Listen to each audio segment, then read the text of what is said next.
Month of October is a favorite month for many folks.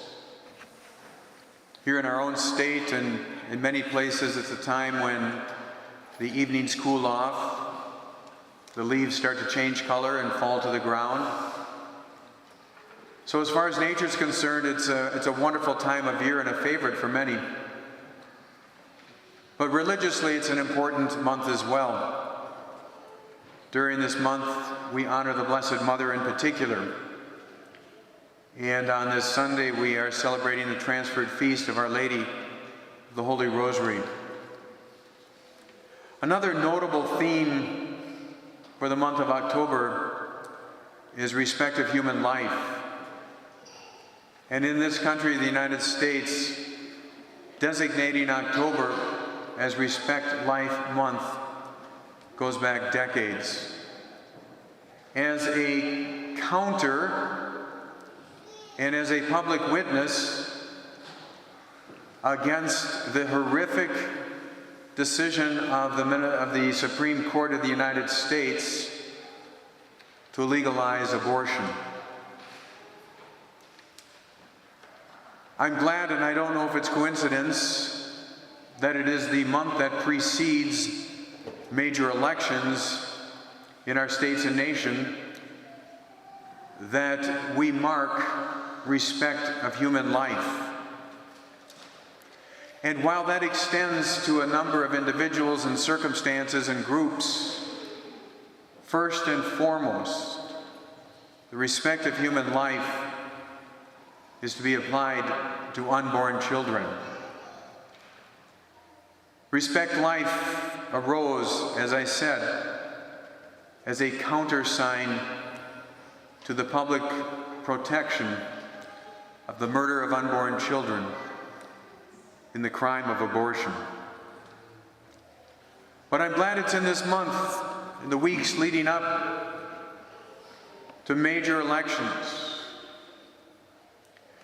Now, in many Catholic churches, those that are led by a progressive pastor, the word abortion may not be mentioned at all from the pulpit or elsewhere in the month of October.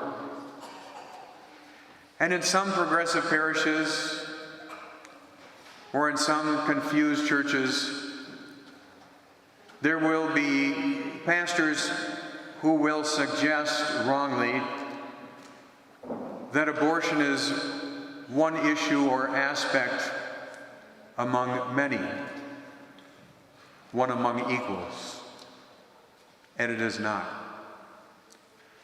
Other issues, many of them pale by comparison, and some of them are issues about which we can disagree.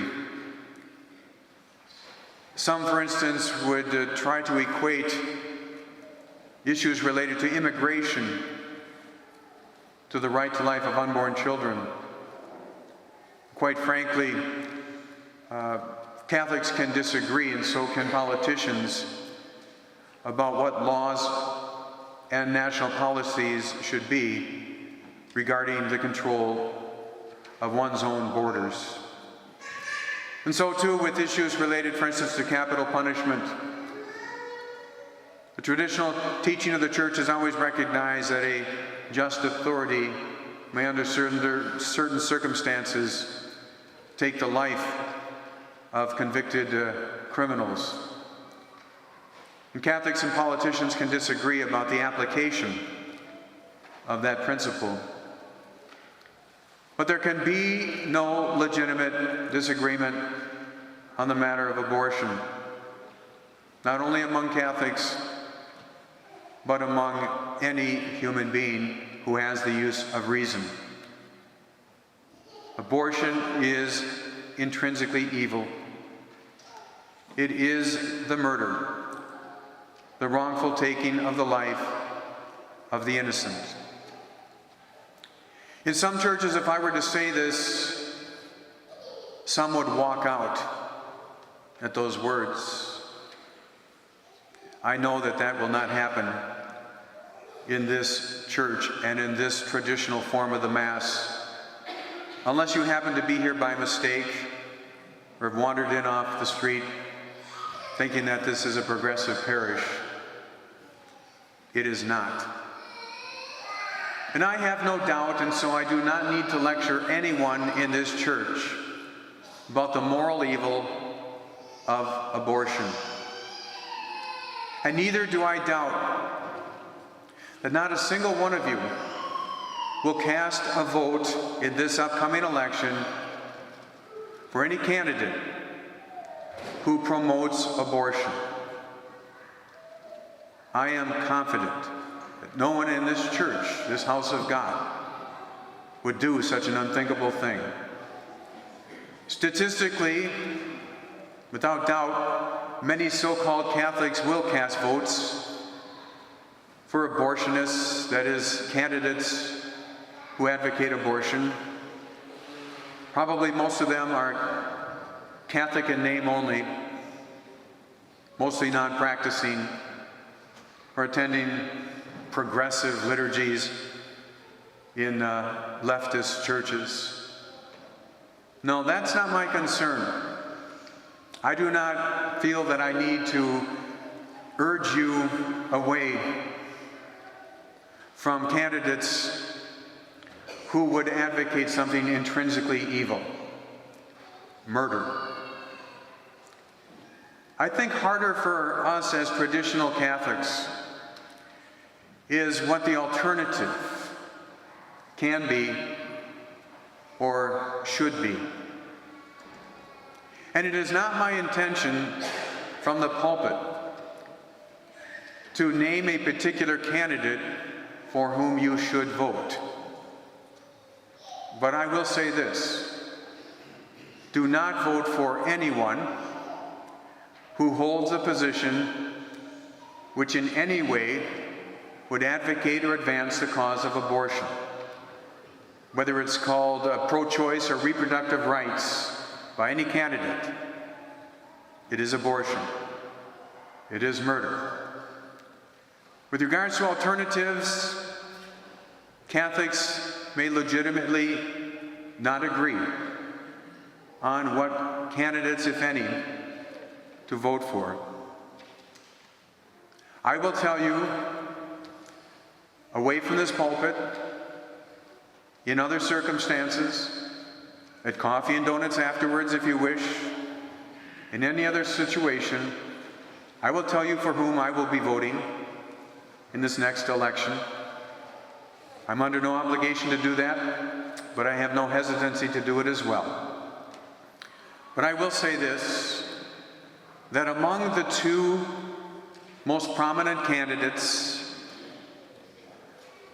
in reality, the only two electable candidates, that is, that would have a reasonable chance of being elected to the presidency of the United States, one candidate is absolutely and without any debate whatsoever someone for whom no Catholic or no reasonable human person should vote.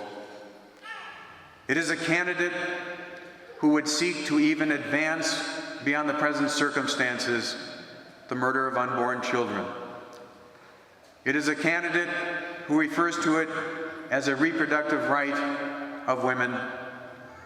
It is a candidate who in fact has made subtle threats where culture or religions do not accept such so-called reproductive rights to force a change upon cultures and religions. My friends, that is a threat against the Church, to force us into complicity with the murder of unborn children. We know who that candidate is.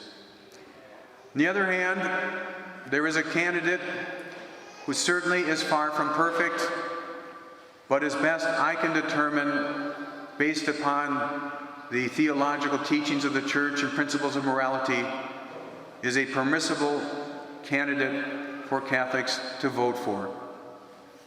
I'm not telling you that you are obliged to vote for that candidate. I'm not saying that you necessarily should. The debate of our argument of the month, a little over a week away, is precisely over that issue. And so you may want to attend that. But I am saying that there is one candidate among the two most electable prominent candidates who is absolutely unacceptable for the vote of any Catholic or any reasonable human person. And there is another electable prominent candidate, while far from perfect, would be a candidate for whom it would be permissible to cast a vote in this next election.